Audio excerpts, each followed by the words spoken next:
ఎగువ రాష్ట్రాలను వదిలేసి ఏపీ తెలంగాణల మధ్య నీటి పంపకాలు జరిపితే న్యాయం జరగదని బ్రిజేష్ కుమార్ ట్రిబ్యునల్ ముందు వాదించింది తెలంగాణ ప్రభుత్వం.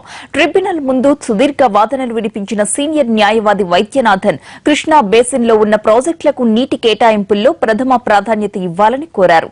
ఈ రోజు కూడా వాదనలు వినిపించనున్నారు.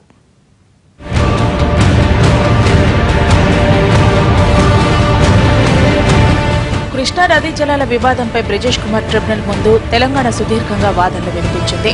సాగు భూమి జనాభా ప్రాతిపదికగా నీటి కేటాయింపులు జరపాలని వాదనలు ప్రారంభించిన సీనియర్ న్యాయవాది వైద్యనాథన్ 1940 నుంచి తెలంగాణ ప్రాంతానికి నీటి విషయంలో జరిగిన అన్యాయాన్ని వివరించారు.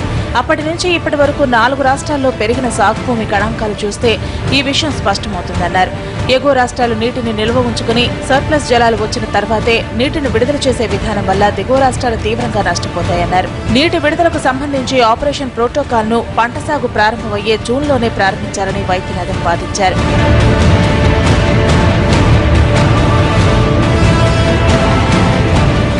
తెలంగాణలో ఒక్క పంటకే నీళ్లు లేని పరిస్థితుల్లోనూ ఎగువ రాష్ట్రాలు 2 పంటలకు సరిపడా నీటిని వినియోగించుకుంటున్నారని ట్రిబ్యునల్ దృష్టికి తీసుకొచ్చారు.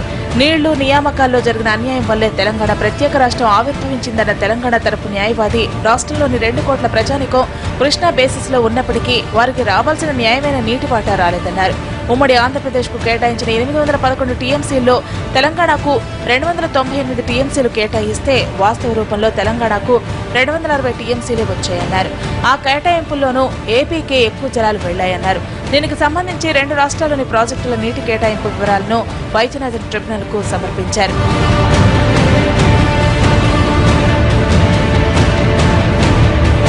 తెలంగాణ నైసర్గిక రూపంపై అవగాహన వస్తేనే నీటి కేటాయింపుల్లో జరుగుతున్న అన్యాయం అర్థమవుతుందని, అందుకోసం 3D మ్యాప్ ద్వారా వివరిస్తామని తెలంగాణ న్యాయవాది అభ్యర్థించగా ట్రిబ్యునల్ అంగీకరించింది. 3D మ్యాప్ ద్వారా ఆల్మట్టి శ్రీశైలం డ్యాం వరకు నీటి కేటాయింపులను వివరించారు. తెలంగాణలో హైదరాబాద్ సహా మరికొన్ని ప్రాంతాలు ఎత్తులో ఉండటం వల్ల నీటిని లిఫ్ట్ చేసి తరలించే పరిస్థితి ఉందన్నారు. కృష్ణా బేసిన్లో ఉన్న ప్రాజెక్టులకు ప్రథమ ప్రాధాన్యం ఇచ్చి నీటి కేటాయింపులు జరపాలన్నారు. ఎగువ రాష్ట్రాలను విడిచిపెట్టి ఏపీ తెలంగాణ రాష్ట్రాల మధ్య నీటి పంపకాలు చేపడితే న్యాయం జరగదని తెలంగాణ తరపు న్యాయవాది వాదించారు. ఉదయం నుంచి సాయంత్రం వరకు వాదనలు వినిపించిన వైద్యనాథన్ మరికొంత సమయం కావాలని అభ్యర్థించడంతో ట్రిబ్యునల్ అంగీకరించింది. ఈ రోజు కూడా తెలంగాణ తన వాదనను కొనసాగించనుంది.